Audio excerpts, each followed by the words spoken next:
Audible has it. With 85,000 titles to choose from, you're sure to find the perfect audiobook for yourself or to give as a gift, and it's absolutely free. Just point your browser to audibletrial.com/CFRN. That's audibletrial.com/CFRN. And become a part of the audiobook revolution by downloading your free audiobook today. audibletrial.com/CFRN.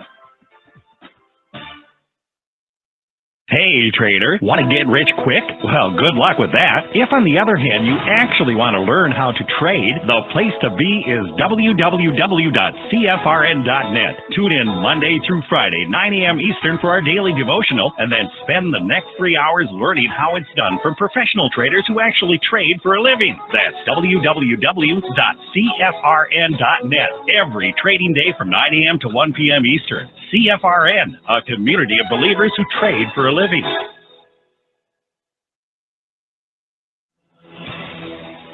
Good afternoon, traders, and welcome back to the CFRN Emini Futures Cast. This is the daily broadcast of Indeterminate Length, where we discuss all things Emini, along with some really big ideas on the finer points of trading gold, bonds, crude, sugar, the euro, and even T-bills. Joining us today from our studios in Boston, Mr. Michael Borth.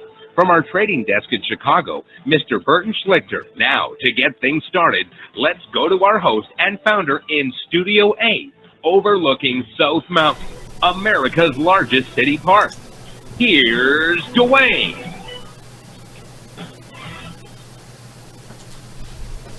Good afternoon. Welcome back. Today is Friday, 28th day of June, 2019.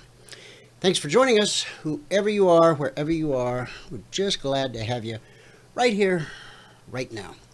Have a chart up of the S&P 500 Emini Futures. It is a daily chart.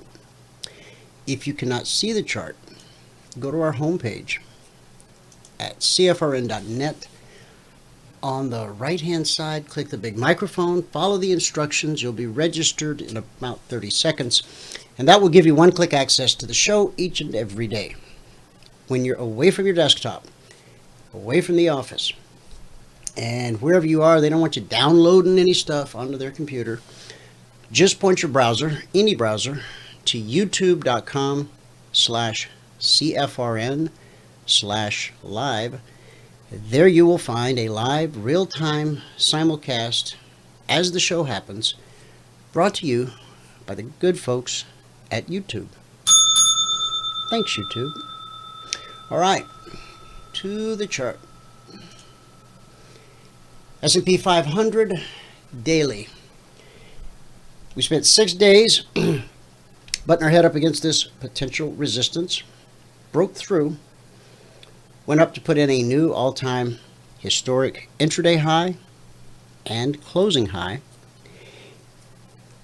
We went into a pullback.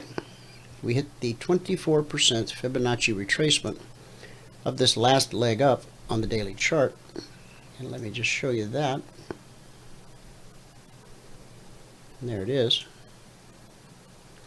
And there's the 24. As we said, when we put in the high, we said the shallowest place for a retracement if we don't go any higher, and that was on this day, and we've not traded any higher. The shallowest place for price to pull back to would be the 24% fib. After that,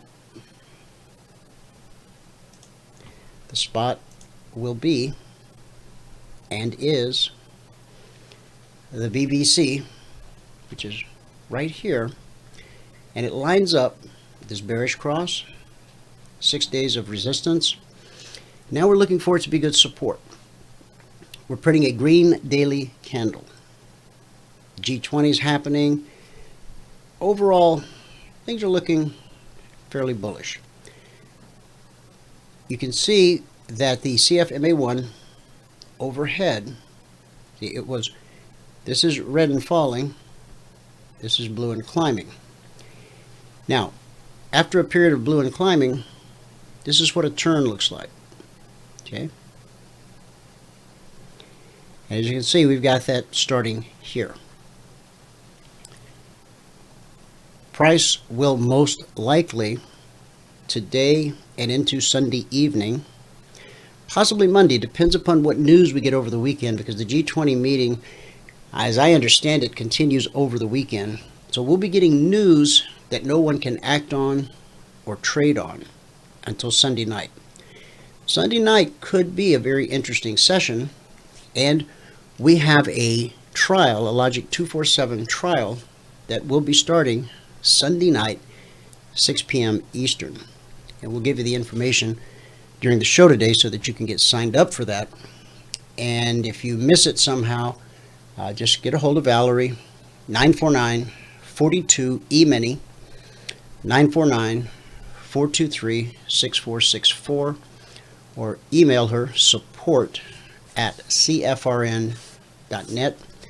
She'll get you all the information you need to participate in that. And yes, we are having a big, really big 4th of July special. Okay, so as price comes up, we expect this to be good resistance till it isn't. Here's one way it may play out. We continue higher today into Sunday night, Monday morning if necessary.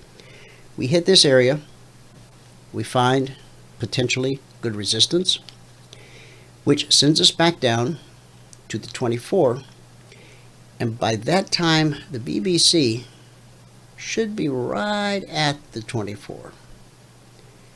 Just as we got a good bounce off the 24 here, that bounce is still underway. So far we've bounced from 29.13 up to 29.40, so nice bounce. And it doesn't appear the bounce is over yet. When we hit that potential resistance overhead, we should have a nice shorting opportunity on smaller time frames, back down to the 24. And again, by that time, the BBC will have most likely met up with the 24. So if the 24% fib alone can give us this size of a bounce, pulling back to the 24 in the BBC could send us up to challenge the all-time historic high, possibly even put in a new all-time historic high. But let's not get ahead of ourselves. Let's concentrate. Let's focus on trading what's in front of us as price works its way up. The high right now, 29.41, and the CFMA1 right now is up at 29.53. So that's another, 12 points overhead, roughly? Yeah, sounds about right. Now, the next weekly trading zone overhead, let's have a look at that.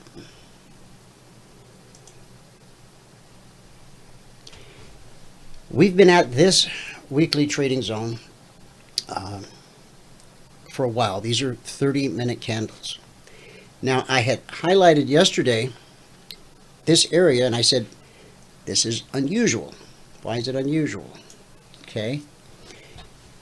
When price comes down, you see how price went up to a weekly zone, consolidated, got turned away, came back down, right? Consolidated, continued lower, but did not make it to the next weekly zone. Turned around, crossed back over the weekly trading zone. I'll move this for a second. There we go. Got back above the weekly trading zone, did not go to the zone overhead, got back below, did not go to the zone below. I think you're starting to get the picture. Above, below, above again. And I said yesterday, what we need to happen is we need to break out of this area, which we did right here. This held at the zone, as it should. I think it missed it by 2 ticks. It held at the zone, sent it back up to the zone. So we have a leg and a retracement, a leg and a retracement, a leg and a retracement, and a leg. And now this is just a big, long consolidation right here at the weekly trading zone, 2938/39. The zone overhead, it's not the highest weekly zone, but the next zone overhead is up at 55/56. If we don't get things in gear today, then watch Sunday night for a potential. Now again, this will be dependent upon any news that we get out of the G20 summit. We could gap higher on the open Sunday night and make a beeline for this area at 2955/56. Where is that on the daily? 2955/56. Look at that. What I was just showing you on the daily chart, that little red tip there.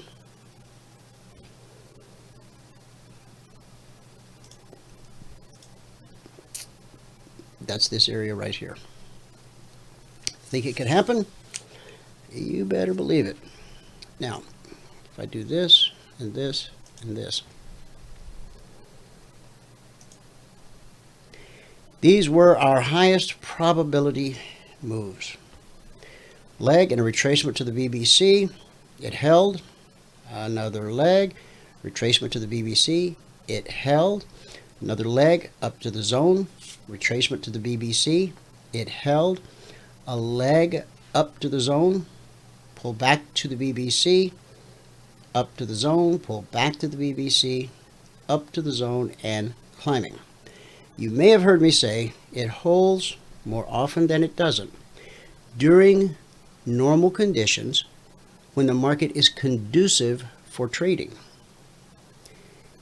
This was unusual, did not follow the plan, and this was not conducive for trading.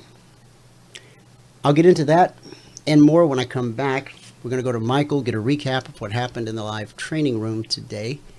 Let me run over the numbers real quick from around the world. These are the cash markets. We'll start here in the U.S. with the Dow, which is currently up 71 points. NASDAQ is up 32. S&P 500 is up 11. And the Russell 2000 is up 16.5, over 1%. The Russell 2000 is outpacing all of the other indices. Look at that. Now, are these current zones? Let's see. No. These were last week's zones. This week's zones, which partners got Monday morning at 6:15 a.m. Eastern.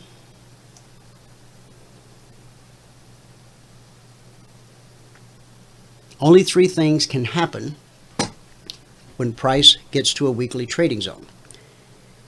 The most likely is consolidation. Second most likely is rejection.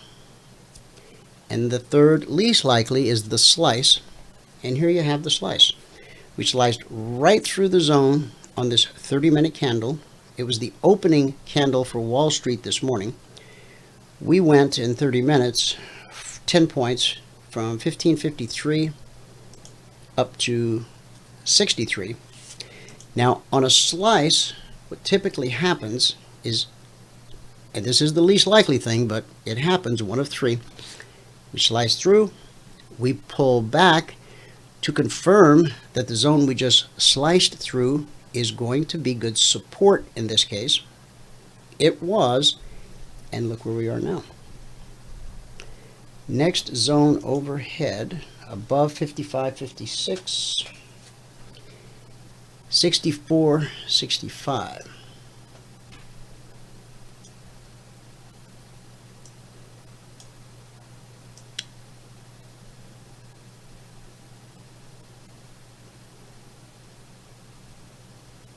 $64, $65. Okay. And above that is 74.75.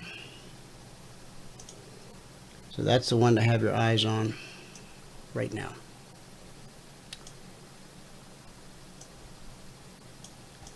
Okay, so we sliced here, consolidated here, and now we're making a move at the zone overhead, 74/75. Radio freebie. Russell, consider 1571 to 1573.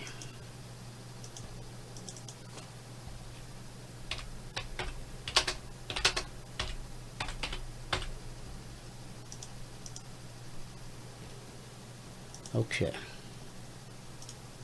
Now, real quick again, the Dow's up 98 points, the NASDAQ is up 37, S&P 500 up 13, Russell up 16. The only mover and shaker there is the Russell, which is up over 1%. In the commodity basket, crude oil up 7 cents, trading 59.36 last. Gold, go gold, up $3.70, back in the green, trading 15.70 last. In Asian markets, at the close, Nikkei down 62 points, Shanghai down 17, Hang Seng down 78. No movers, no shakers. In the European markets at the close, the FTSE up 23, the DAX up 127, and for the DAX, that's over 1%, and the CAC up 45, and that's almost 1%. With the China trade deal 90% done, we had a red day in the Asian markets, a green day in the European markets, and currently underway here in the US of A, we have a big green Radio Friday. Those are the numbers. Let's go to Michael, get a recap of what happened in the live training room today.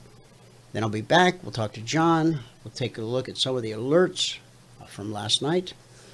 All that, and of course, answers to your questions. Michael, take it away. All right, I got it.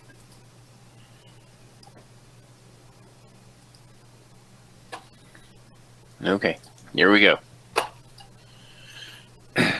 Good afternoon, everyone. Today is Friday, the 28th day of June, 2019. It is the end of the second quarter and the end of the month. It's the last business day of this month. So, we had some unusual stuff today. We traded the Russell. I'll get into that in just a second. But if you have not taken a free trial with us, go to the home page here at CFRN.net. And over here in the right-hand column, it says 5-day free trial, apply.cfrn.net. If you click on that, you will be brought to this page where all we ask for is your name, your email, your phone number. And you can tell us your biggest trading challenge so we can tailor the training around you. Okay? You know, we do one-on-ones and all that stuff. So you just got to let us know what your biggest trading challenge is, and we will take care of you as best as we can. Now, we had a yellow day today. All right? That means we ended positive. We ended plus 70. But I didn't get the goal for the day. Okay, on the euro, I stopped out. First trade of the day, I think. No, second trade of the day. I stopped out on the euro. First trade of the day was gold. I stopped out on gold. And then we picked up 12 ticks. Now, this is the Russell right here. Okay. Now, I haven't traded any of these markets in the room in probably years.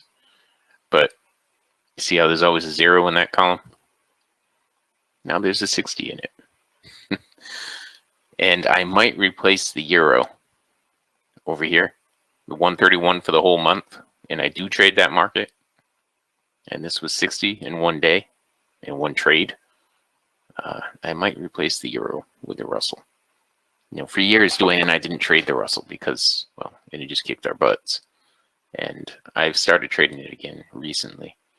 And yeah, so I may stick to it. I'm going to show you the trade setup that I did and everything else here in just a minute. But crude, again, my favorite market. We're up $1,240 on crude on the month. $440 on gold on the month. $131 on the euro. $912 on the ES. That puts us at a total of $2,783 on the month. Okay, that's over 19 days, averaging $146 a day. And on the year, 14,547. That's over 114 days, averaging 127.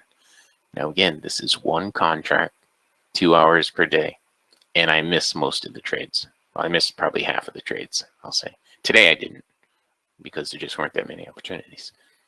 But most days I probably miss 7 to 10 trades in that 2 hour span, which would double this most days. Okay. That said, let's get to what we did or didn't do. This was our original stop out on gold right here. Okay. Our first trade was right there. We stopped out on gold. The next one was a momentum long trade right there. I missed it. And then it just got really choppy all morning long. Okay. And it's still a little bit choppy. Even now, still a little choppy. This one, let's see. Well, I stopped out on the Russell. Not the Russell, the Euro. And I totally forgot I had that trade on. Thanks, Bart. Bart reminded me I had that trade on. And it stopped me up. And the rest of the day was just really choppy. Right over here, it got whippy right around 10:30. But it didn't give us any trade setups, thankfully, because they probably would have stopped. This was right at the end of the session right here. I dragged the session on a little longer today because I wanted to get the goal. I wanted to get those last 3 ticks, but it just wasn't setting up for me. So I didn't get the goal, actually. Crude oil, again, crude's our best market of the day. We picked up 10 ticks here and 4 ticks here, and we had a break even here. Now, if I were to trade just one market, it would be crude oil. If I had just one market. Yeah, I know. That's what I was just on the phone with Frank, and he was telling me that, Bill, that the Russell's rebalancing. Anyway, I'll show you the Russell in a minute and the trade setup that we did over there. On the ES, we didn't do anything today. It started out right inside the weekly trading zone right here. Then it moved down and it just chopped and chopped and chopped back up to the zone, and now you're into the break. Now, during the break, there was a long opportunity from right here. Okay, if I were to draw a trend line, it would go like that, and you'd have a long opportunity from right there. Okay, for that leg up. And that was it on that market. I'm going to bring the Russell over. And the Russell's got a little bit different set of, and it's got a little bit different look to it. Okay, I'm using the Flow PB on the Russell. But the one trade we took on the Russell, I replaced the Euro with the Russell. And the one trade we took on the Russell was right here. And we picked up 12 ticks on that. Okay, 12 ticks on that. And then sadly, it didn't give us any more trades during the session. It did give more trades, but just not during the session. Okay. And yeah, it definitely gave a couple more trades. So there was plenty of opportunity to get to the goal for the day during the break. And that was it. That was it for the morning session, guys. Let me bring this back up. If you're going to read the spreadsheet, you can read all the CFTC risk disclosures down at the bottom. Today is the 28th day of June 2019. We lost 8 ticks on the Euro, made 12 ticks on the Russell, made 14 ticks on crude, lost 8 ticks on gold. That put us at plus 70 on the morning session, and we took 8 trade setups this morning. On the month now, where we're going to end the month, this is how we're going to end it. $2,783. That's over 19 days, averaging $146 per day. Now that is one contract, 2 hours per day. So if you wanted to make $1,400 a day, $1,460 a day. You know, you just do more contracts. Anyway, down here at the bottom, on the year now, we're at 14,547. That's over 114 days, and we're averaging 127 per day. 127 per day. Now this is, hang on.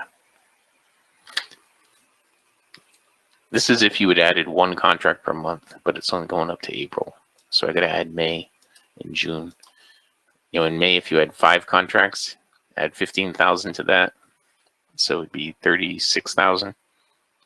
And another 13,000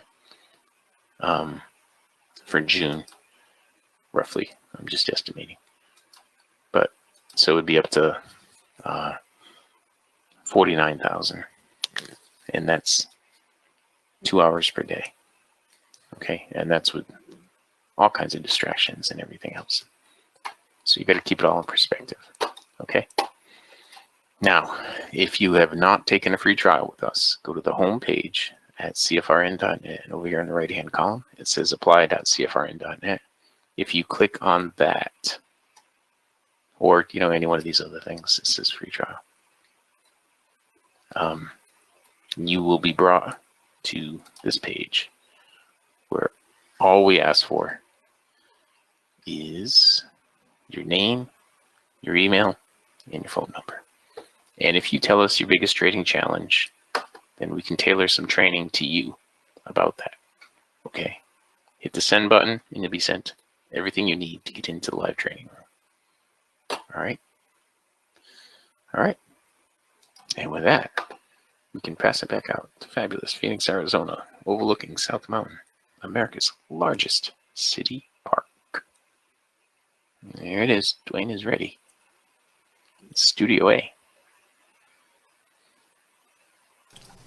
Yes, we are ready. Okay. Ready on the left, ready on the right, ready to see 1574 on the Russell. Recap of the recap. Today we had a yellow day. We were up $70. We didn't get our goal.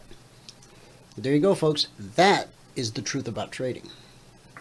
It's a lot of fun to come on and toot your horn when you get your goal, move mountains, knock it out of the park, all things that we never try to do. But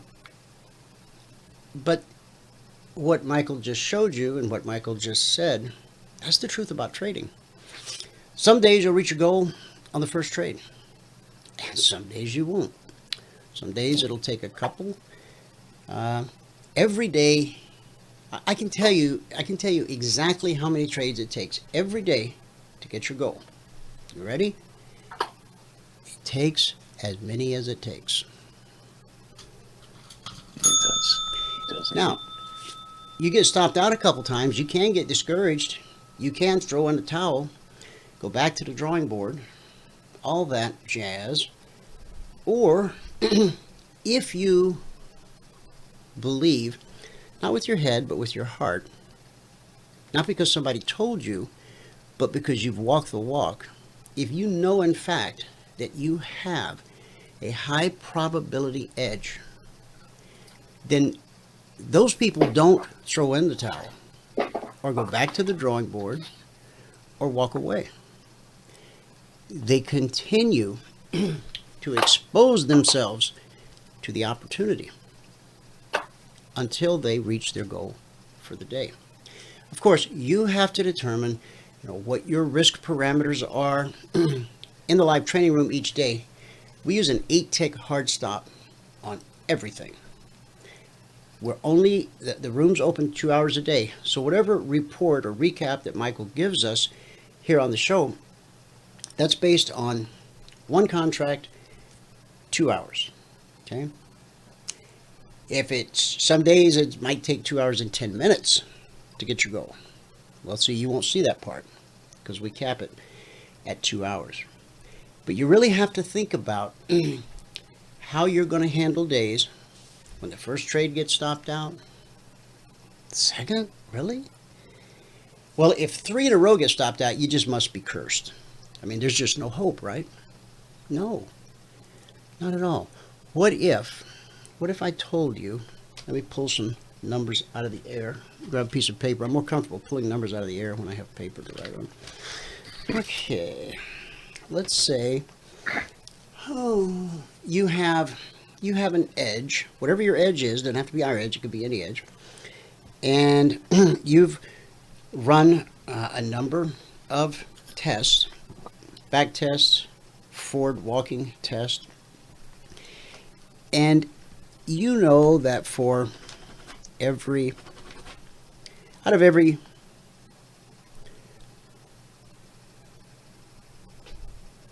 of 20 trades, out of 20 samples, what's some good numbers to use, Michael?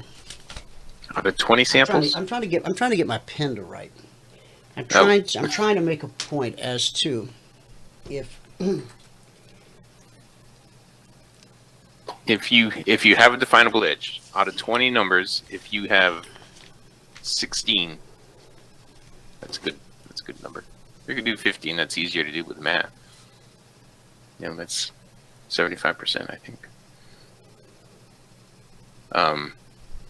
If you expect, if your test has shown you that you'll reach your goal, whatever that is, in 10 trades or less, as an example, like our blueprint, the 2420 blueprint, that means you're probably going to have some stomp outs, okay?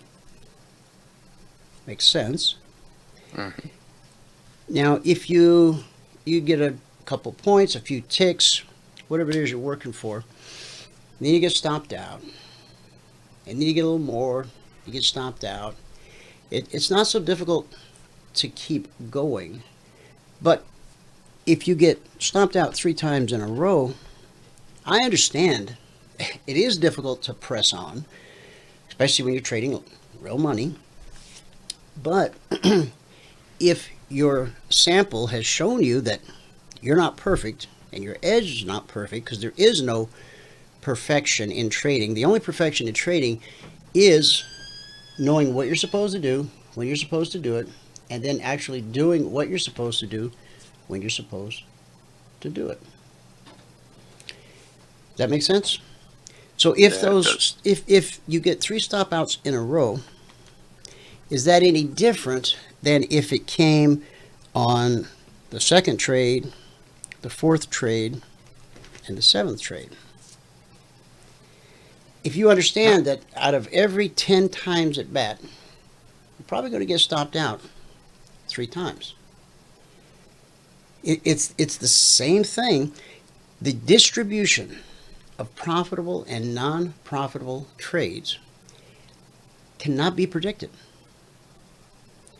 You can know with sufficient testing, good testing, what sort of profit you should look for out of so many X number of trades, whatever your test results reveal to you. But then you have to have faith in that edge. And again, not saying it's easy. Trading's not easy, never has been, never will be, but it can be simple. So what you have to really get your mind around is, okay, so if there's going to be, and these are just numbers, okay? You need to look at your own strategy, whatever you're using, and figure out what applies to you, what's applicable. And if it's, 3 out of 10 are going to get stopped out, if that's the number, just know that it could be the first 3. It could be the last 3. And just because you stop at 10 trades over the course of a day, or if you get your goal at 5, it's a continuous thing. You pick up right where you left off. There's connective tissue there. Does anyone not understand that concept? Because I know everyone struggles with getting stopped out, and there's probably no worse feeling than getting stopped out on the first trade of the day.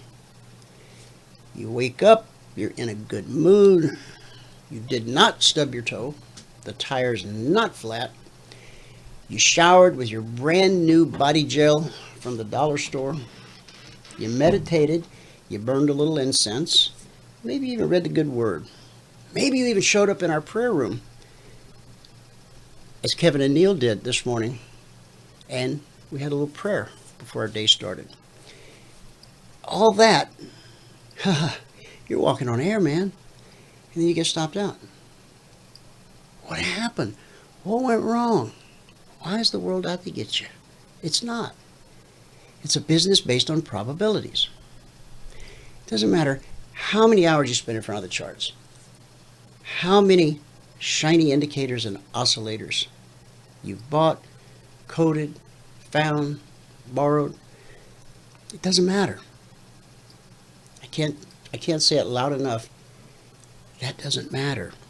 It's a business based on probabilities, and whatever probabilities come with your edge, whatever your edge is, you have to believe that with all of your being, because that's the only way you're going to be able to put on the fourth trade after the first three were stopped out.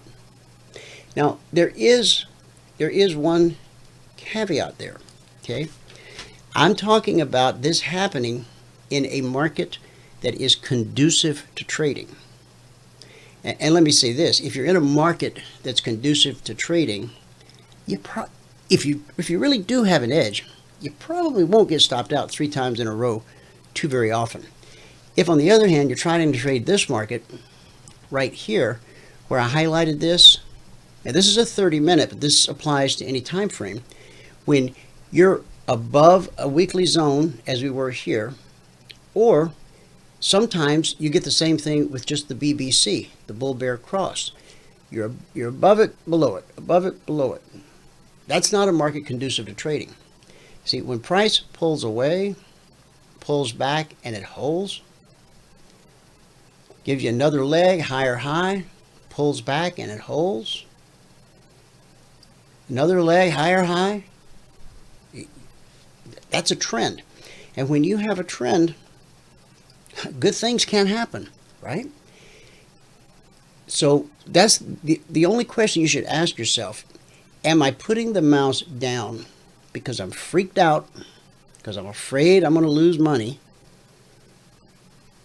Or am I looking at the chart and understanding that the chart is telling me this is not a market conducive for trading? Now, that's when it's smart to put the mouse down, because if there are no high probability opportunities on the chart in front of you, you shouldn't be trading, and you should never feel obligated to trade.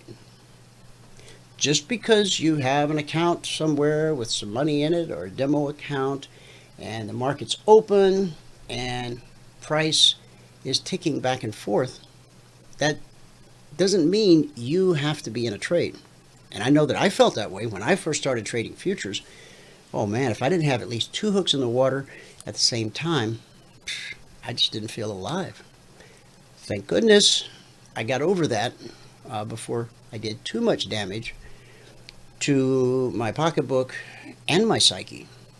Because it can happen, and it can happen pretty quick. Is John in? I don't know. Let me go take a look. No. Okay. It's not. Anything you want to add to what I just said? No, I mean, I agree with everything that you say. Yeah, I just thought you might have something you might want to add. Because you see what's happening here, guys, is we just put in another higher high. Now we're going to pull back to potentially weekly trading zone. And the BBC there you go. is going to be inside the zone. That's going to be a great area of support right there. So that's a high probability opportunity on the long side. So if you were going to have a bias at all, on a smaller time frame, if you're going to have a bias at all, it would be on the long side coming off that weekly trading zone. Now, a lot of the times, though, as Dwayne just said, when it gets down to the weekly trading zone, it's going to consolidate. So you got to let it get out of the zone a little bit. But then once it starts moving on the upside, then you'll have plenty of opportunity to jump in and take advantage of it. This is the 4-tick range right here. The zone is at what? 39.38. 39.38. 38.39. Yeah, 38.39. 38.39. Yeah. I'm sorry, 38.39. Now, If I can Set get it that thing to backwards. position properly. Okay.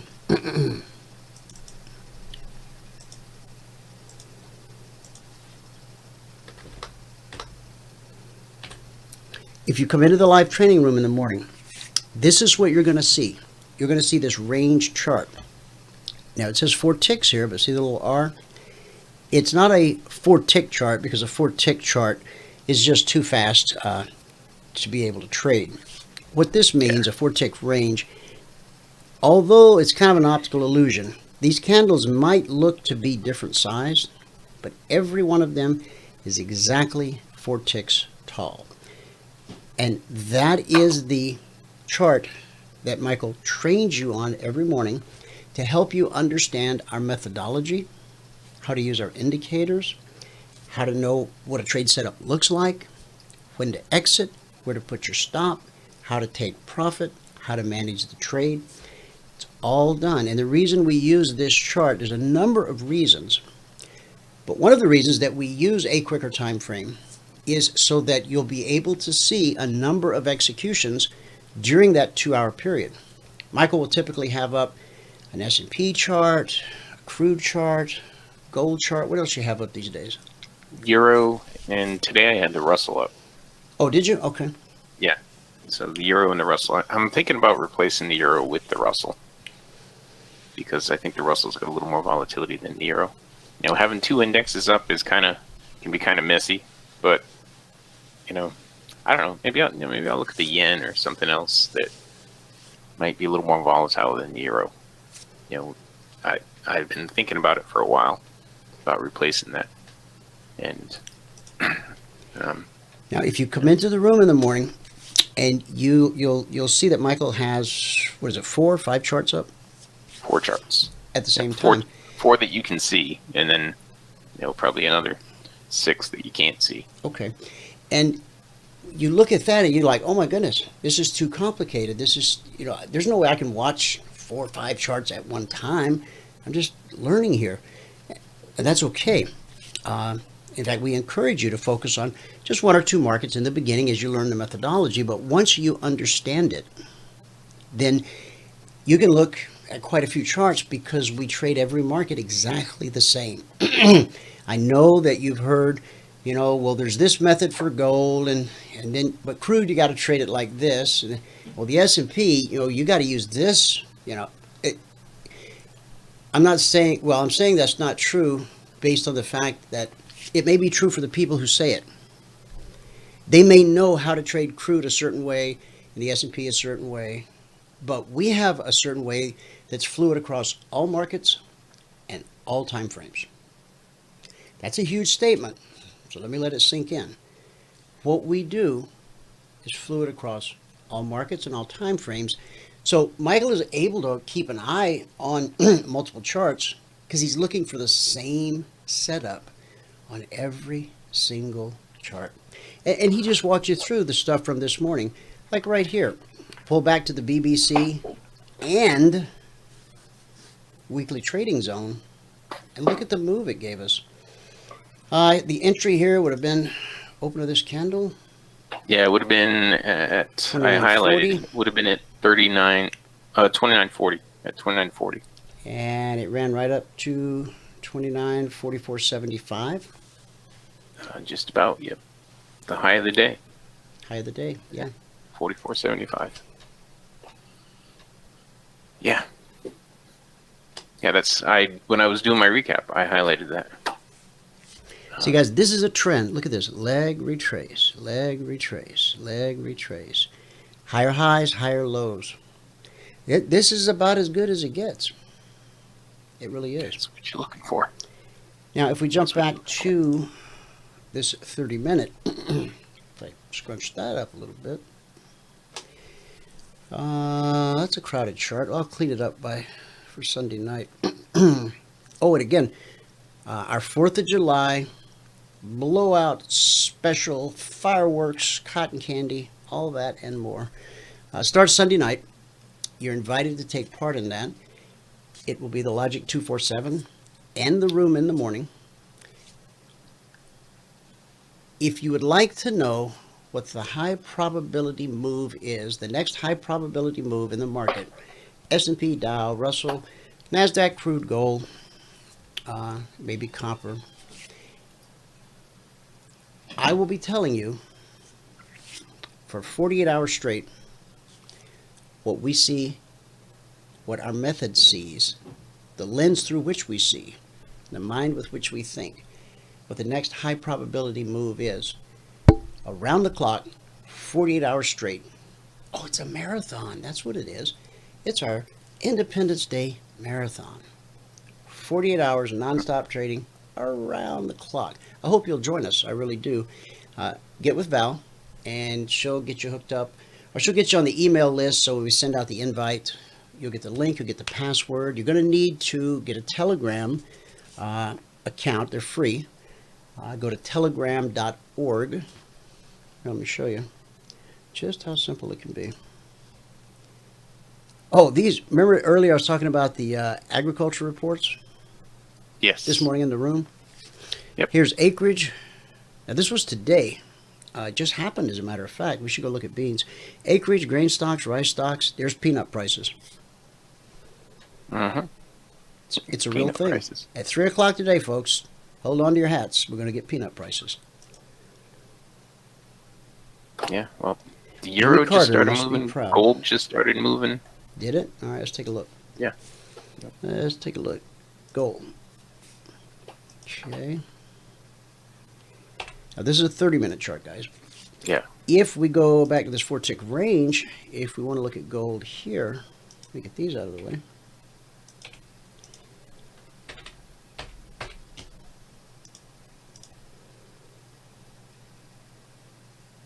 Yep. See that drop? Yep. A lot happens inside of a 30-minute candle. So for those of you that have not traded in this smaller time frame, it's going to be an eye-opening experience. You're going to see a lot of opportunity that you haven't seen before. We use that quicker time frame, as I said, so that, because if we were just using say for instance this 30-minute chart that you were just looking at, if we use that in the live training room each day, man, you might see one execution, one trade management, and one exit over the course of the 2 hours. Maybe per market, maybe not. But with this quicker chart, because the markets are fractal in nature, what happens on the 4-tick range happens on the 30-minute and the 1-minute and the 5-minute. These moves that I was just showing you on the 30-minute right here. Let me open it back up. There.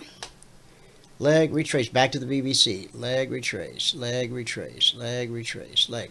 Now that's the S&P on a 30-minute. Here's gold on the 4-tick range. Leg, retrace, leg, retrace, leg, retrace, leg, retrace. That's how markets work. Now, this might seem foreign if you've not been around, not been in our room, not hung out with us. But you'll catch on pretty quick. Bearish cross here. Price pulls away. Price pulls back to touch. Down close. Sell the open of the next candle, which was 14.40. And we've dropped to 14.12.40. So that right there is a $200 per contract move from the entry, and it's dropping. Yeah, look at it. It's getting moving here. What was the other one you said started moving? The euro. 16. Euro and gold. And gold gave 2 perfect trade setups during that drop right there. Yeah, there's that one, and then there's this one right here. That's the one you're talking about? Right here? Yep, right there on the pullback. See, when price can't pull, when there's so much momentum that price can't pull all the way back to the BBC, which is our highest probability trade, then this little trend line here, and Michael will teach you this, close below the trend line, actually. Yeah, it was right there. Close below the trend line, sell the open of the next candle, 1412.80 because you want to go minus one tick. And from 14. And those are our highest probability trade setups right there because the MA1 stayed red and the cycle stayed red. That's right. Down here, see this? When you got red and falling on any time frame, you don't have to be short, but boy, I wouldn't advise being long. Yeah, I wouldn't advise being long. Absolutely. Alan asked, hey, Alan, how you doing? Hey, Alan, the last time Alan asked, could you analyze December soybean meal, 60-minute and daily? I can, and I will, Alan. I've never really looked at soybean meal before, but I'm happy to do it. Now, I know the last time you asked me to do a crude chart, that worked out pretty well. The copper chart is the last one, I think, if memory serves me correct, that we did. Did anything good ever come out of that? I wasn't following it on the time frames that we went over that day. And if it didn't, that's okay. I mean, you can say so. I'm just curious. So, Michael, do you know the symbol for soybean meal? I don't, actually. I have no idea what this is. If... Oh, here's the lookup tool. Probably got to spell soybeans right. Okay. Soybean meal. Hey, there it is. Okay. Now this looks like a funny symbol. Oh, those are options. Okay, I don't want options. I just want futures. Class option.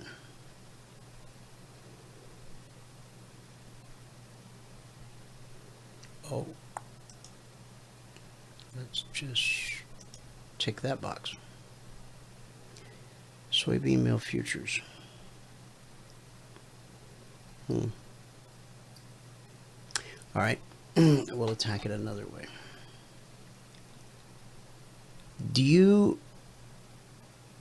Alan, do you know, do you have the symbol for soybean meal on DT Pro? I'll look it up real quick here. He doesn't. I can look it up, Dwayne. I'll look it up. Hang on. You know, there's that page on the contract specifications on Daniels. Yeah. There you go. Okay. I just gotta find. Here it is.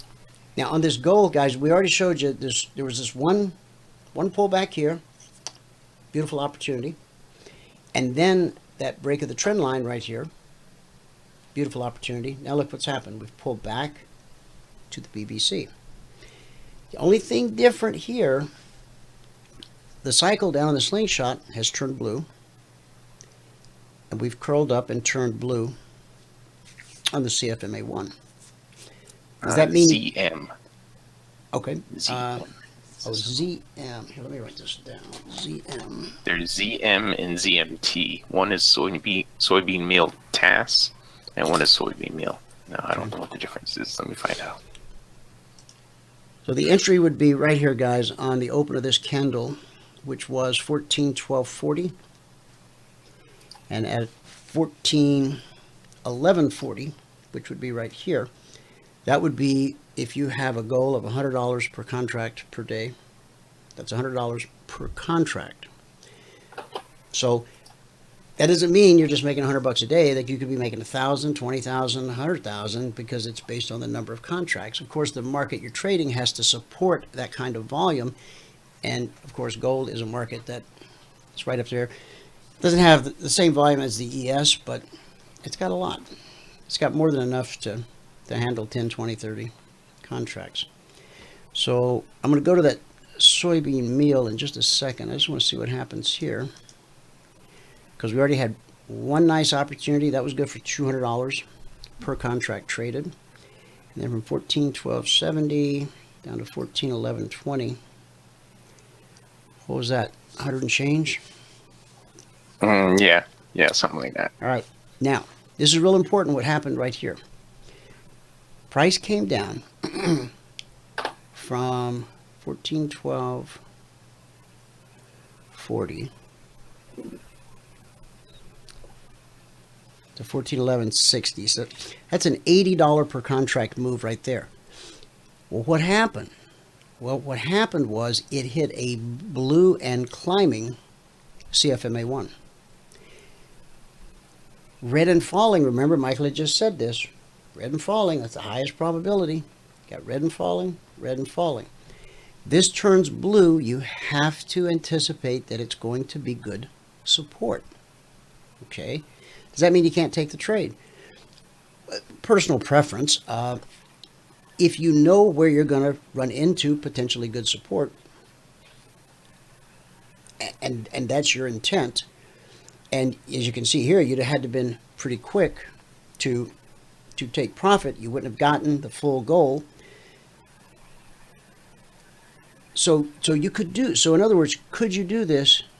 Yeah, but if this is the highest probability, then could I just do that? Yeah, you could just do that. Think about it. You can look at all these different markets because we use the same methodology, the same indicators on every market. You can look at all these different markets. And the first one that pops its head up and does this, you could just, so right now maybe you think, well, I'm just an S&P trader. Okay, well, there's nothing wrong with that. You just have to wait for the S&P to hand you this. Or maybe you've learned the methodology, you know the indicators inside out. So you've got, like Michael, 4 or 5 charts up, different markets, S&P, gold, crude, it doesn't matter. They all pay real money. The first one that sets up like this, that hands you the highest probability opportunity, maybe that's the one you trade today. Instead of being just an S&P trader, maybe, today I made my money in the S&P, but, yesterday I made my money in crude. And I don't know what I'll make my money in tomorrow. It depends upon what the markets present me with. The first one that shows me my highest probability trade setup, the one that represents the highest possibility opportunity, that's the one I'm going to trade. Now, there's no guarantee it's going to run to the target, but I know it's the highest probability I've got. And if it doesn't work out, that's okay, because I understand aggressive risk management. I'm not going to blow up my account. I'll get stopped out, take it like a champ, and just keep scanning for the next high probability opportunity. Think about it. I know sometimes, we get into trades that, we know going in it's a little bit shaky. Okay, well, that's called taking a shot. It's also called gambling. Why take a shot when you can wait for something that has high probability? Now, I'll let Michael tell you how he would handle this right here. But just a personal preference, I guess you would call it, when price gets below this here, now I'm seeing in my mind's eye a trip back down to challenge this low. So if this low is 14.11.5, and I'm looking to take $100 per contract out of the market, if I can get in at 14.12.5 to 14.11.5, well, that's the goal. This might be a little tight. Oh, okay. Well, if that's going to be a little tight, I'll just wait for the next opportunity. If that's how I perceive it, whether it's gold or crude or the S&P. So what's your, if you're in the room right now, Michael, you were talking to everybody through the trade, what would you say right here? I would say we didn't get a lower swing on the prior leg down. We would have taken a trade on the prior leg down. Mm-hmm. And we would have had some profitability in it, but it didn't put in a lower swing, so I would be waiting for a lower swing so it could continue the trend. That's what I'd be looking for. Hey, Jim H., love you too, brother. Okay. That is exactly what I would say. Perfect. Okay, everybody get that? All right. Okay, now let's look at that soybean meal. What do you do with soybean meal? I know it's a thing. I don't know. It's a thing. It's a byproduct of the soybeans. ZM. I mean, it's now, soybean oil. I grew up around meal. cornmeal. Cornmeal. What did my grandmother used to use cornmeal for? Was it for making biscuits? Yeah, biscuits, I think. Or do they roll chicken in it before they fry it? I think that's I think one of both. the things. Actually, I think both. Okay. Okay, so But I think it's ZM. used in making corn muffins. Yeah, okay, that makes sense. So, any idea if we're on the Q, the U? Q, I think, is what we should be on. Here, let me do this. And I'll go. Oh, see, there's I'll no add volume a there. volume indicator here. Okay, so it's not in, that's for sure. Oh, I'm going to bump. What time frames did you ask for, Alan? On a 60-minute and daily. Okay, we'll start with daily. I always start with the larger time frame. Okay, so 9,236 so far today on the N contract, but we're going to go ZMQ. Yeah, I think it's going to be the Q contract. 45. Yep, that's going to be the one. And yeah, I think you're right. ZMU.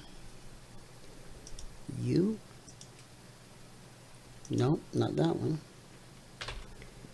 What else is left? That's it. It wouldn't be the F. No, it wouldn't be. Yeah. We don't have anything that's rolled into the new year yet. No, not yet. No, the next roll we're going to get. There's a little bit of trading going on, but okay. Yeah. So ZMQ, right? Yeah, the Q. Q. Okay. So let's take a look. Now this is a daily chart. You know, I gotta fix this. For some reason, I don't have the select all button because I haven't put it on there yet. So guys, if you need to know how to do this, I'm going to add the select all to my drawing tools here. Just go down to this little tab, left click it, add or remove buttons, customize, drawing tools, drawing operation. Yeah, drawing operations. Click select all. And then down here, you want to just say image, unless you want text over here, and I don't. Then grab select all and just drag it over, drop it, and you're done. Now I can get rid of all this stuff on my screen. With one click, one left click, select all, it highlights everything, then I hit the delete key. Gives you the black X down there at the bottom. And it's all gone. And it's all gone. All that stuff's gone. Okay. So this is the last leg up on a daily chart. So we're going to draw some fibs here. Go from the low to the swing high. We're at a 38% Fibonacci retracement. Now, from this low to this high, the last time we pulled back to the 38, gave us a pretty good bounce. From 312 up to almost 330. Michael, did you happen to see on that specification page How much per ticket is? Hang on, I think I still have it open. Per point. Oops, that's not it. Hang on. I think I still have it open. Hey, give me 1 second. I got to step away just for a second. I'll be right back. Yeah, here it is. Soybean meal. Dollars and... Okay. All right, it's 10 cents per short ton. And there's 100 short tons per contract. So it's $10 per tick per contract, I believe. Yeah, I'm pretty sure. That's what it is. It's grade and quality through December 2018, 48% protein soybean meal.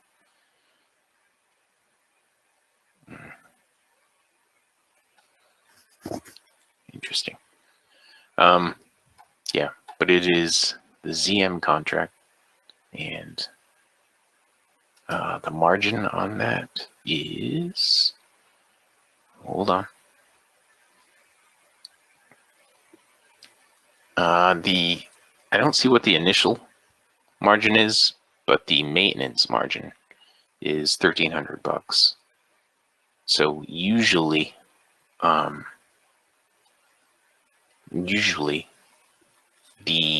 for day trading, the margin is going to be half of the initial, and the maintenance is usually just a little lower than the initial. The maintenance margin is the margin for holding it overnight. The initial margin is what you need to actually place the trade. Okay. And yeah, I think it's $10 a tick.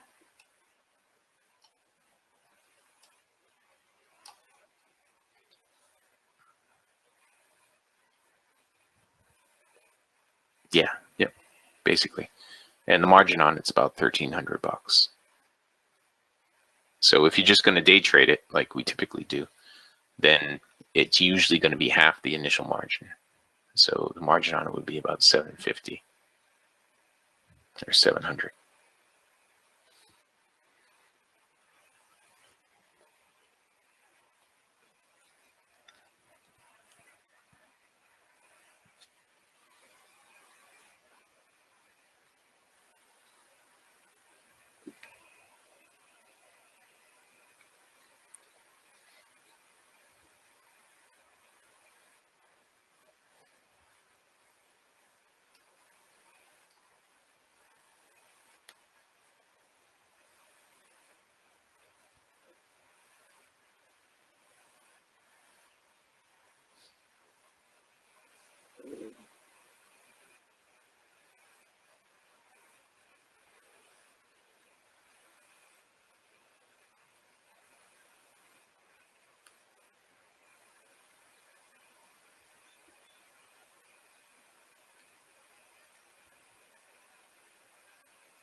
Yeah.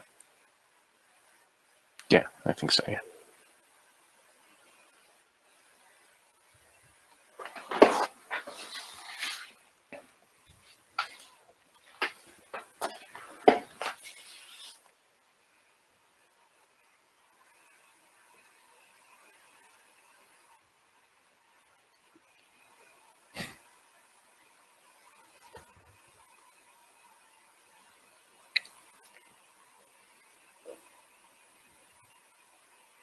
The guy that smokes and coughs. I was just reading Jim said, where is the guy that smokes and coughs? I really wanted to hear his view on 15th century. He's not here. I don't know where he is.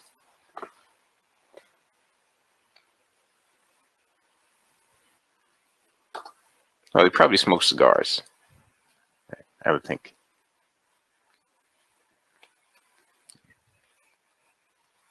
That's worse than cigarettes, really.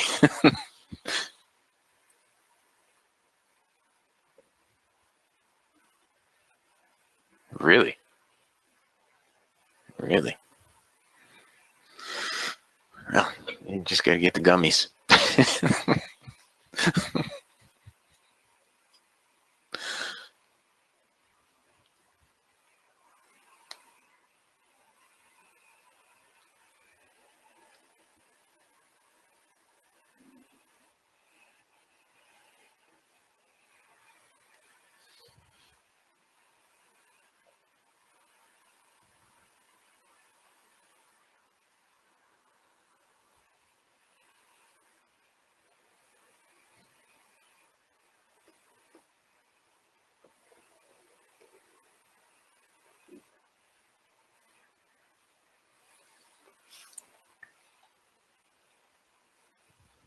Yeah, I think so. 26.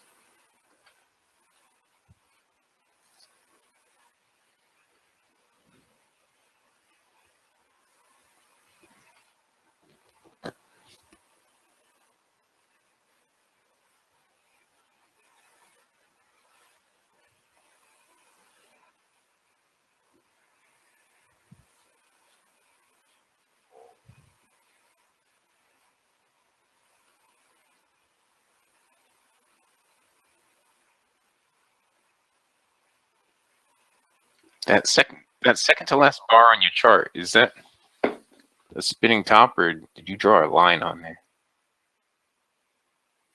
Yeah, okay. Yeah.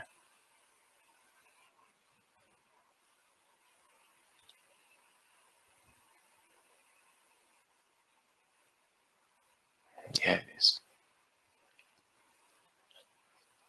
The grain the grain news. Yeah.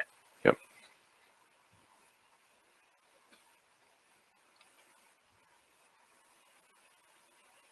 Nice.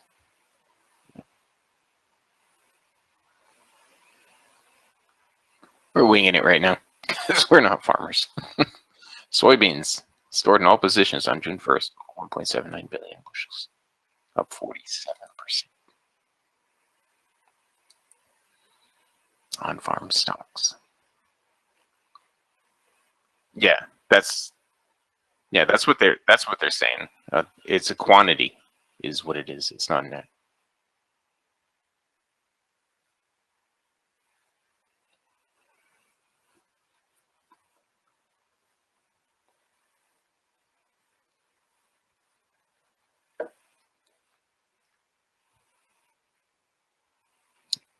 Cool.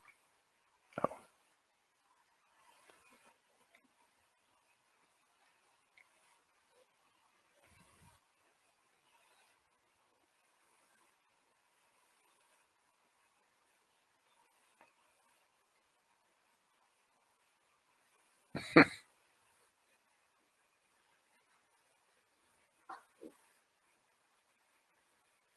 Black-eyed peas.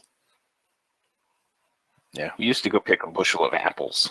That's what we used to do. We had an apple orchard. Yeah, my mom actually. Oh yeah.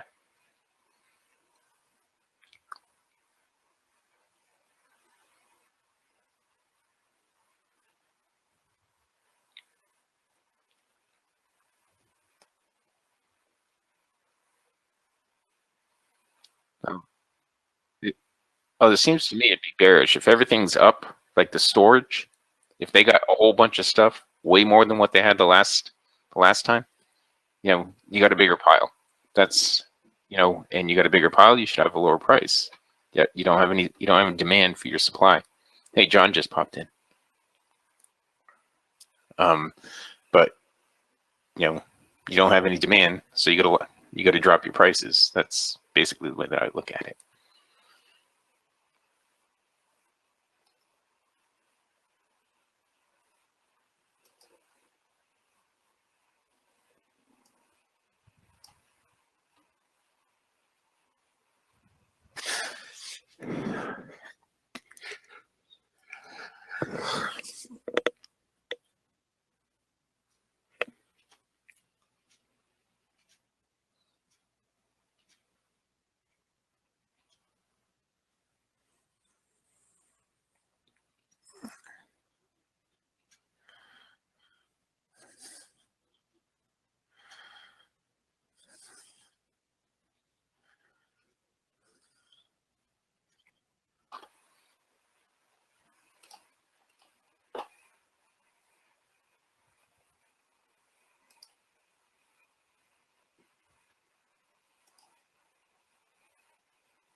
Hi there. How you doing? Hey, John. Yeah, I see. What was the gist of this report that just came out on the grains?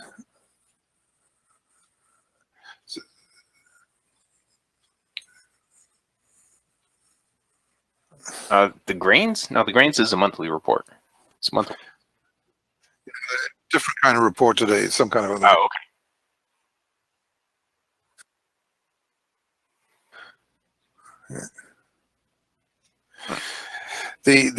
Just, there is more storage, I guess, but the thing is, look at the way the market's starting to turn up again. That's pretty bullish when that happens.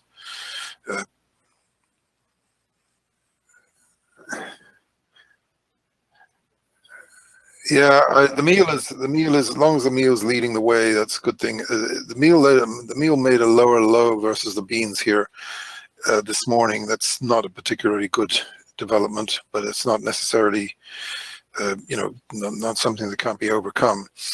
But if we sort of go out positive today, and remember, there's a possibility of a deal with China looming over the weekend, I'd be inclined to be long these things. The thing that's bad is the corn got knocked down pretty sharply, so the grains is a very volatile situation right now, and you got to be careful for playing in that particular sand pit.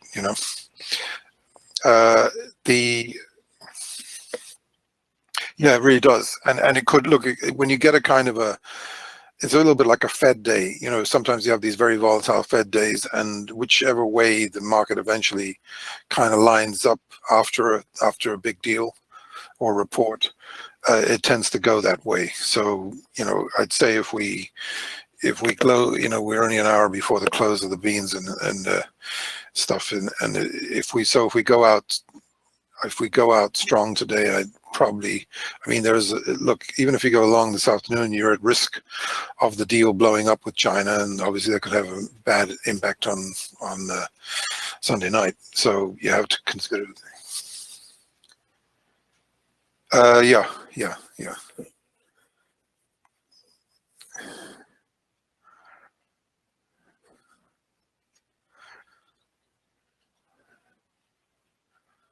I would think so. But look, I want to talk about the gold today because and even the market, because the TVIX is really very close to making new lows as we predicted, and it's negative, even though the market's going down, right, or coming off the highs. The TVIX is negative. Usually when that happens, it means that there's going to be another up leg in the market soon. So in other words, if there's no premium in the VIX, it's probably, there's not much conviction. It's just a kind of a pullback. Earlier on, we had a very big we had a very big rally in the semiconductors. That's been muted. The banks came in much better today. The transports actually look very, very bullish, frankly, very bullish, and that is a real positive here. Because if the transports lead the economy, and if the transports are, look, it's almost dynamically bullish. It's like a cup and handle situation there, where we could gap up.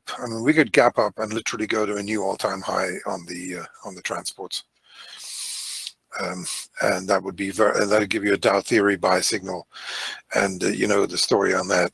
Or certainly a new yearly high. Let's put it that way, on the transports. So that would be. It's actually. You can honestly see the transports going to 1200 from here, and there's a lot of charts that are shaping up as very bullish. Like, yeah.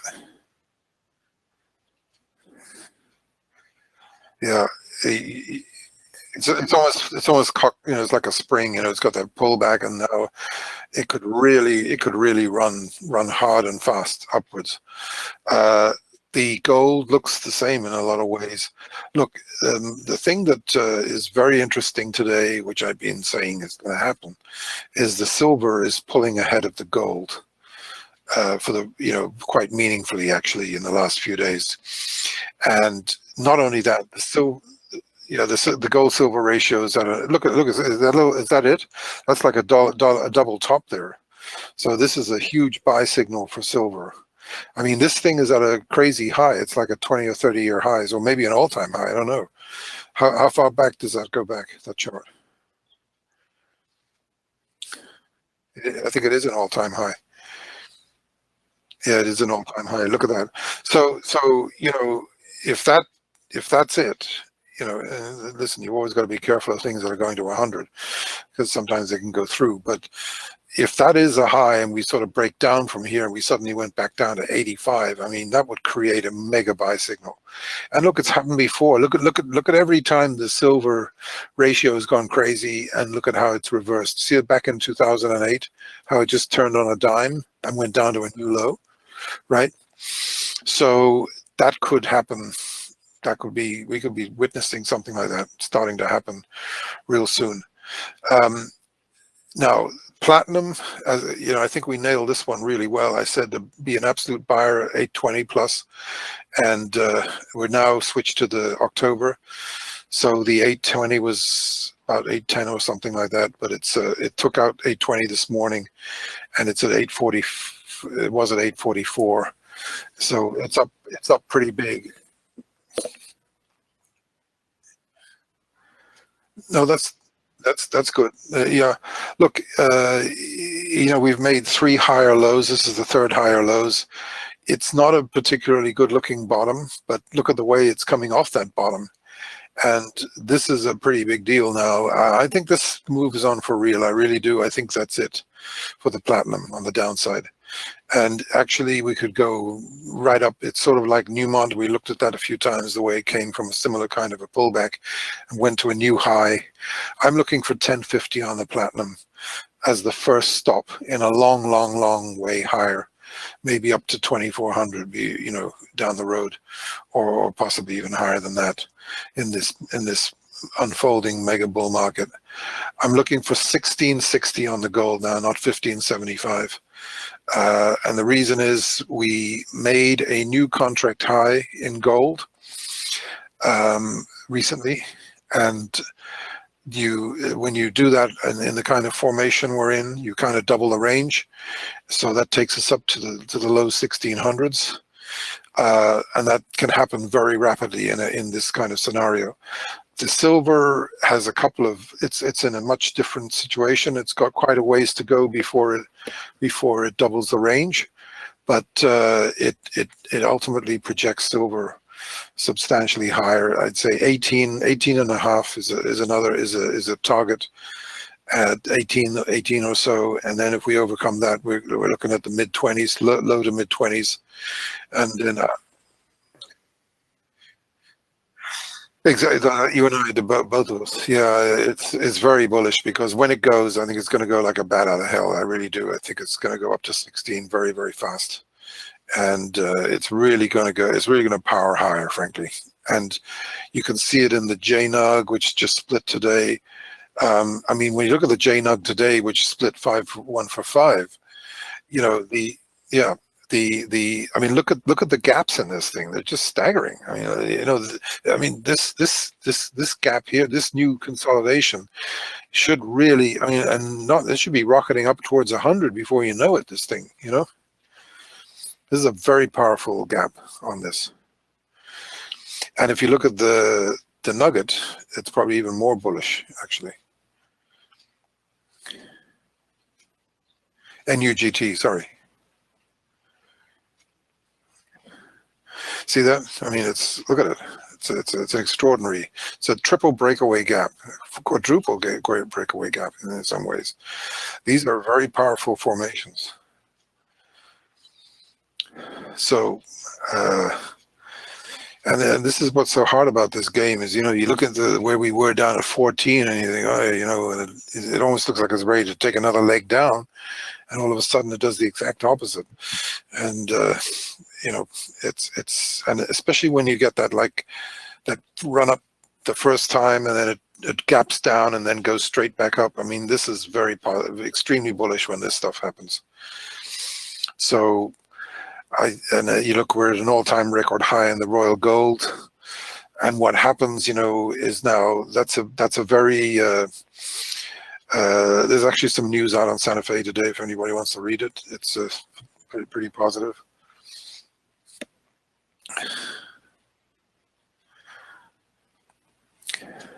Keep in mind that you're not allowed to put out a lot of stuff. They're very, very, what's the word?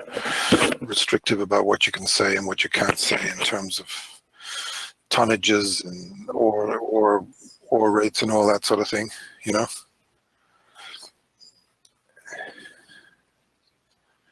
Right. It's kind of light at the moment, but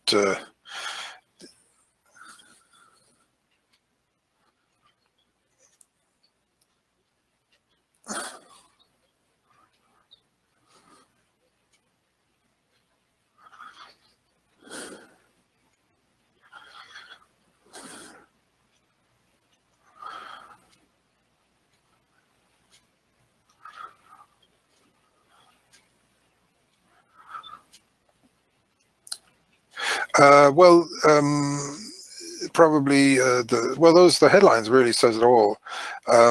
There's a line down, go down a bit.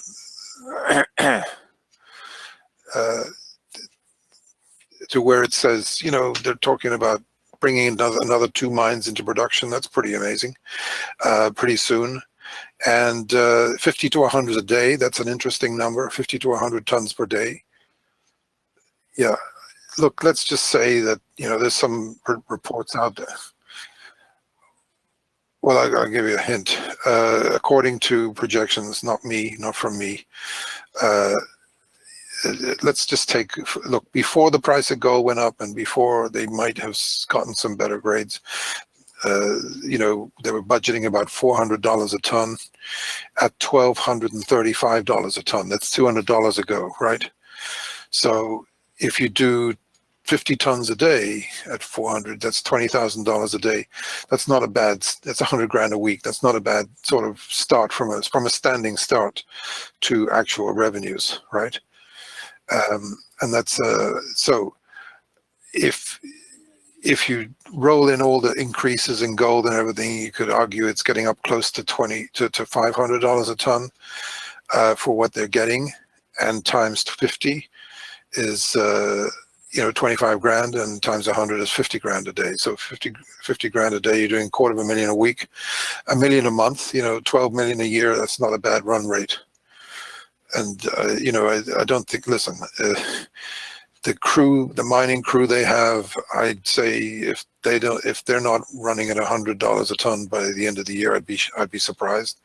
They might even be up to that rate by the end of next quarter. So that's how rapidly things could improve. However, this mine is capable of doing $200 tons a day, 250 tons a day, 200 tons a day for sure. So when you start multiplying, and look, if gold goes to 1,700, they'll probably be lifting about 50,000 a day out of that mine potentially. Okay, 50,000 a day. That's at 50 tons per day. If they're doing 100 tons per day, it's 100 grand a day. You're doing 100 grand a day, a 5-day week. That's $500,000 a week. $1 million every 2 weeks. That's pretty good money. $2 million a month. The run rate, if you get to a 25, look, I don't know. I think of the rough valuation. If you get to a 10 million run rate, you're about probably $1 a share. 20 million, 25 million, probably $2.50 a share. And if you get up to $1 million a week, I think if the company does $1 million a week, which if you do the math and figure it out, you can figure it out yourself. I'm not going to tell you it's going to happen, but if you do enough digging, you can see that the potential down the road, what it could be. If you're doing $1 million a week, that's 50 million a year. I think that's $1 billion valuation. So you can do the math on that too. Yeah, just one sec.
No, that's me. It's still me. Do you want me to shut John's mic off? Is he done? I taken my headset off for a minute. But... Okay. Okay. Okay.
His mic is still open. So.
Sorry about that. It took a bit longer than expected. Yeah, I figured you were. So can you pull up the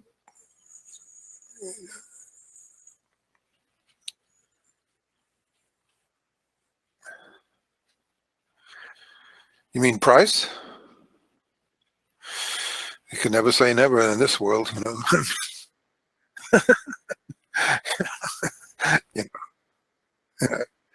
I mean, look, it's kind of a, you know, look, if gold goes below 1,000, it's going to put a lot of miners out of business. And you know, I think to be fair to the question, the fundamentals of gold are changing, you know, pretty dramatically in terms of the number of miners that are running out of gold is major miners, mega miners that are running out of gold is quite remarkable. As a matter of fact, somebody sent me the top 10 biggest miners in the world. This is a fantastic thing. Maybe we can look at it on Monday. It's got a just awesome jaw-dropping pictures of some of the biggest miners in the world. especially the Grasberg. And I might as well mention the Grasberg while we're here, just to sort of give you a thought to take away for the weekend. You know, all I can say is, you know, as far as Santa Fe, I'm a shareholder. I'm a very large shareholder in the company, and I've helped the company a lot in all kinds of ways. But I'm very proud to have done that, and I've invested more than $1 million in the company. So, and the chairman's got about $1.5 million in the company. He's an extremely wealthy guy. He's built up an unbelievable business from nothing into it's a multi-100 million, maybe $500 million business. So it's a pretty big deal.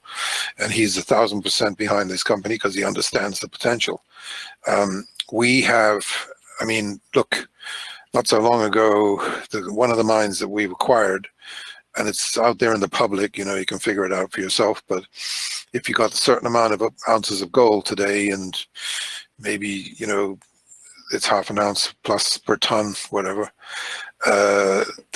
and you multiply that out by the current price, and it comes to 300-400 million. You know, that's a lot of money to have in just one of the mines. We've got 11 mines in this district. Why have we got 11 mines? Because the district is known as, it's like, you know, where do you find gold? You find them in elephant country, and a lot of people are going back to older gold mines that produced in the past, and there's usually a lot of more gold there. You know, one of the mines that they've acquired, the Malone complex, 80%, reportedly 80% of all the gold in New Mexico came out of that area. That's very important, because I'll tell you, the Grasberg in Indonesia, they just discovered 1 million ounces of gold back in the, you know, I'm not sure it was before the World War or after the World War, Second World War, sometime in the 50s. Anyway, this gold mine produced about 100,000 ounces of gold for about 10 years. And they were literally running out of gold. And they thought it was all over. And somehow they accidentally discovered a porphyry deposit, a porphyry gold copper deposit somewhere below and adjacent to that mine. And the story thereafter is just mind-boggling, because it's been the biggest mine in the world for like 30 or 40 years. It's produces 3 million ounces a year, and that's what a porphyry copper deposit is all about. They're gigantic. They are the center of a volcano. You know, they're kind of like a big cone-shaped thing, and that's where all the gold is. And this isn't kind of a regular underground mine or an open pit mine. It's a mega pit. It's a huge thing. You know, there's a place in Kalgoorlie, Australia, called a super pit. The interesting thing about all these gold mines in the world is most of them are all super pits of one form or another. In other words, they go in and they just carve out a whole mountain and make these huge pits. They just keep going around and around with these mega trucks, and they scoop the stuff out. But most of the time, the grades are literally grams per ton. Think about that. You know, you got to mine about 10 tons of ore just to make a ton of gold. The grades that are in New Mexico.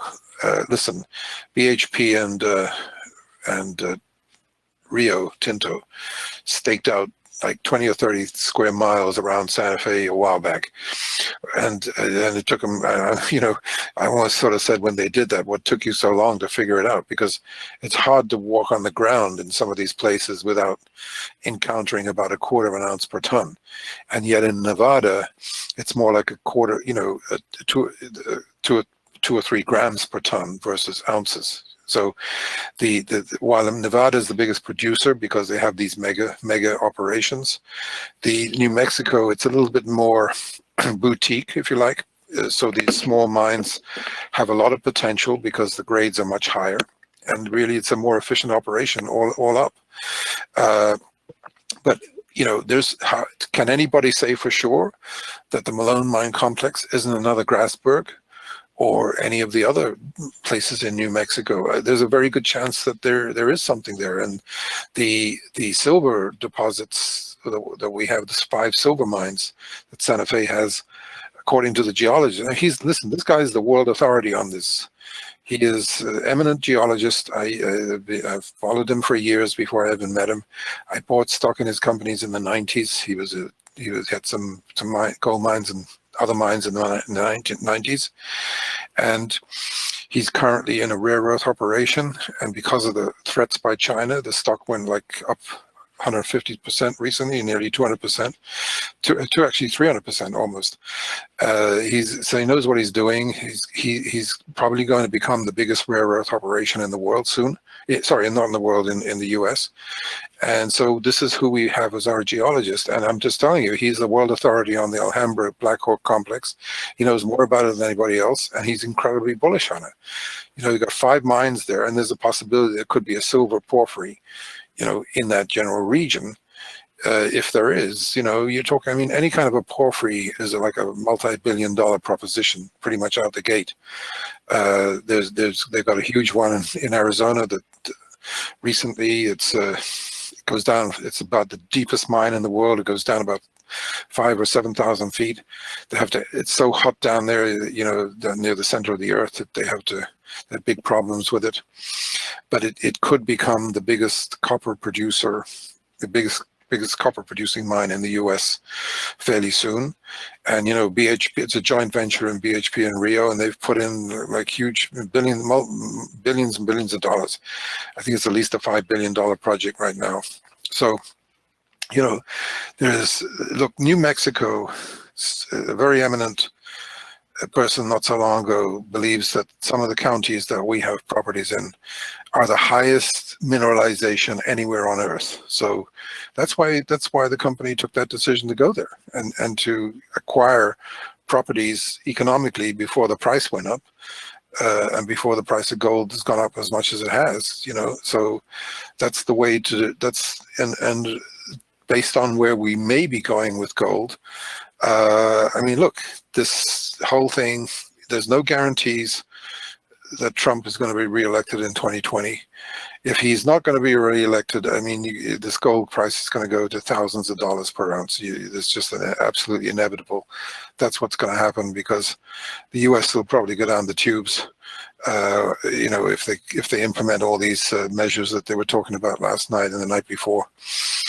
If you don't understand that, you're not getting the memo. I mean, the U.S. is in better shape today than it's ever been in its entire history, but it could all implode.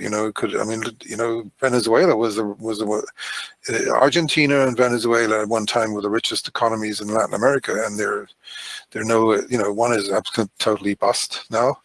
And the other one is, and how can you be totally bust when you got the biggest reserves in the world, the biggest oil reserves in the world? It doesn't compute, but it's happened. So, there's no guarantees on the future. And unfortunately, the worst thing that can ever happen after a boom like what we're in at the moment is when it turns bad, it can be brutal. It can be diabolical. It's like we're probably heading for a Great Depression, probably in 20 years from now. It could be starting 10 years. Could be starting in 2029, just like the last time. It could happen sooner. And there's a lot of reasons why it could happen. So, you have to be, there's no guarantees on that. I mean, the best thing about the life we've all lived, this far is we've been, apart from the wars that have been happening in other countries, we haven't had to go through a world war or something like that. When my parents were living in London and getting the heck bombed out of them, back in World War II, it wasn't fun. And people having to go off to war to save the world, it wasn't fun either. So, we've had it pretty good for quite a number of years, but the weaponry today is about 100 times more lethal, or 1,000 times more lethal than it was in World War II. So the next war is not going to be fun, believe me. It's going to be pretty scary, and that's the sort of thing that could send gold to $10,000 an ounce. So, you have to start thinking, why is the gold going up? It's seeing things that are happening ahead of time. When people are talking about socialism coming to America and giving out free money and all this sort of thing, this is the beginning of the end of a strong economy. So, you better wake up, because life could change drastically overnight. It's just something that you have to be. I hope it doesn't. I hope everything goes on, and we have another great 4 years or 8 years or 10 or so on. But one of these days, who knows what could happen? You have to plan for the future, and the gold's been subdued for a long time. It's been in a 6 or 7 year bear market right now. It's breaking out to the upside, and it's starting to look like new highs are not that far away. And new highs today for any gold mine are transformational.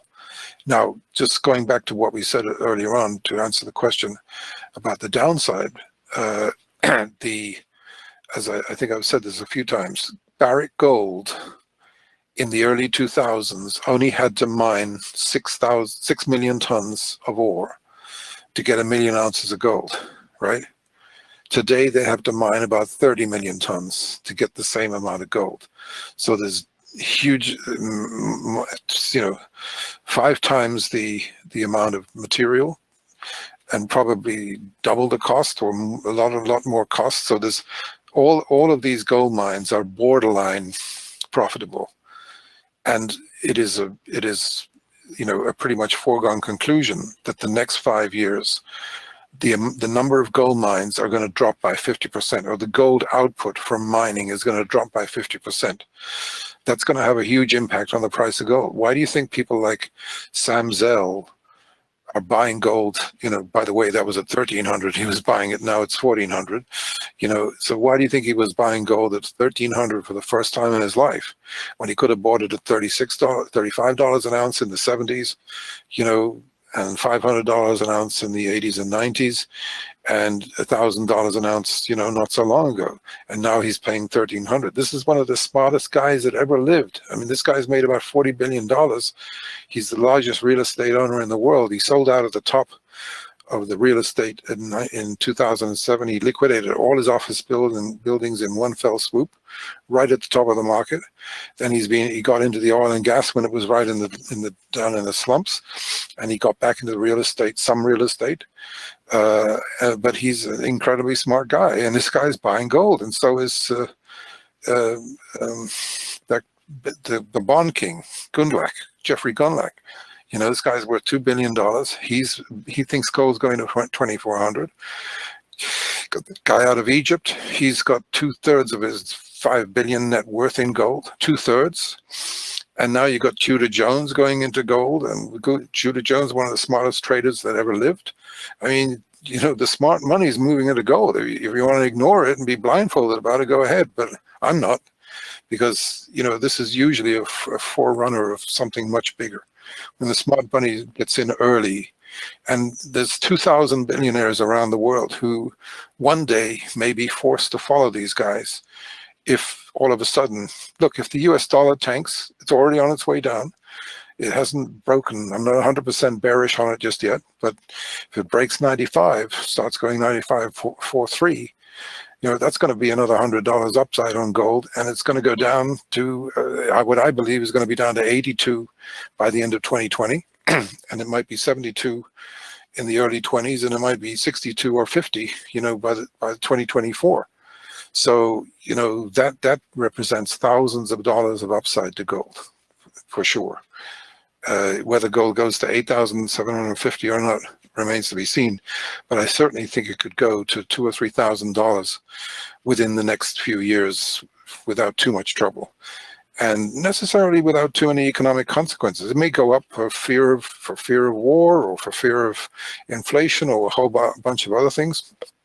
But I mean, there was an interesting article in the Daily Mail yesterday on the US version. Jackie Kennedy is selling her ranch, her Camelot place, her spread, for $65 million. She bought it for $1 million 40 years ago. Okay. $1 million 40 years ago. She's selling it for $65 million.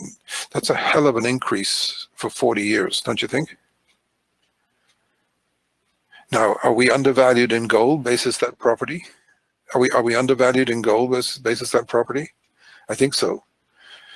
And a lot of these buildings in London that are going for 50 million a piece, that used to be $1 million, and maybe even at one time were a few $100,000. There's not that much in there to justify the increase in price. You know what I mean? I mean, in terms of the actual building.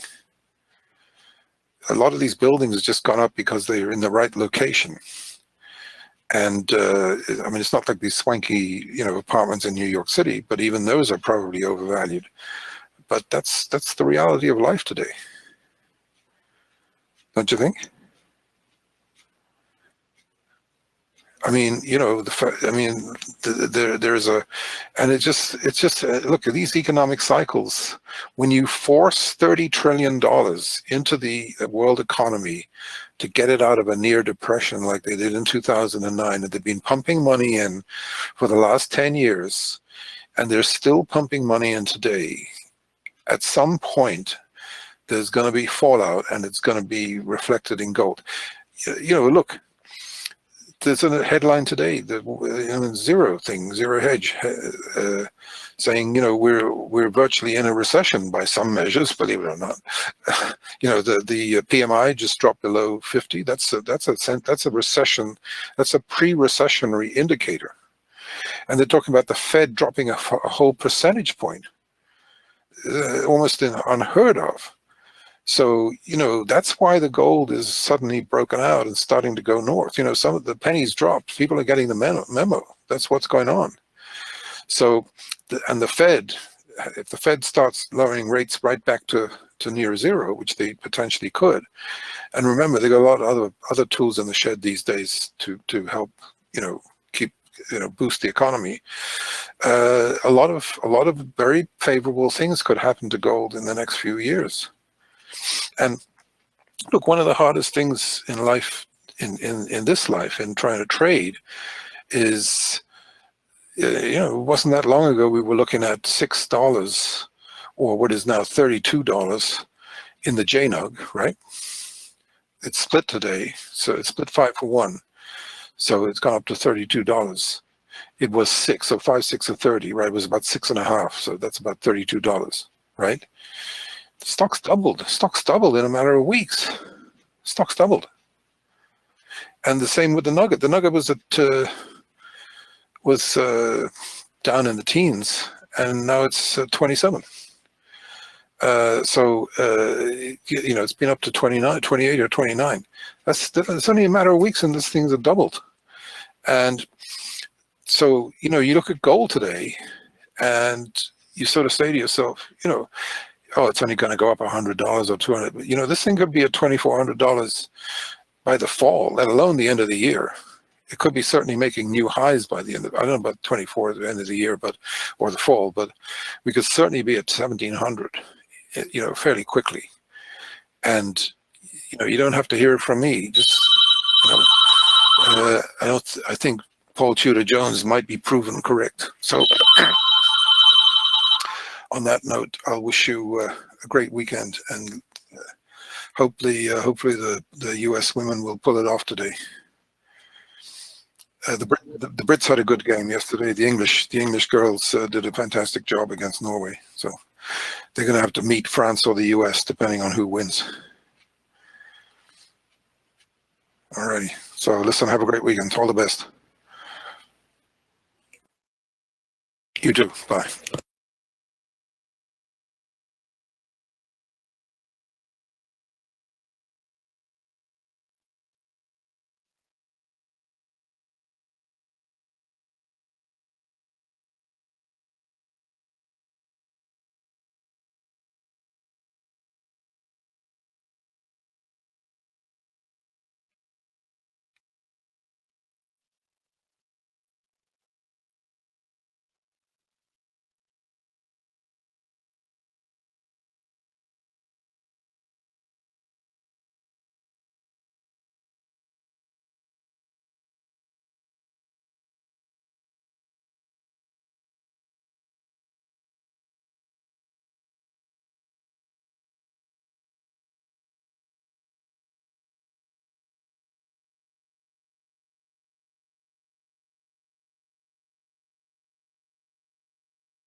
Remember this, there is no greater return on investment than to see a human life changed and given hope.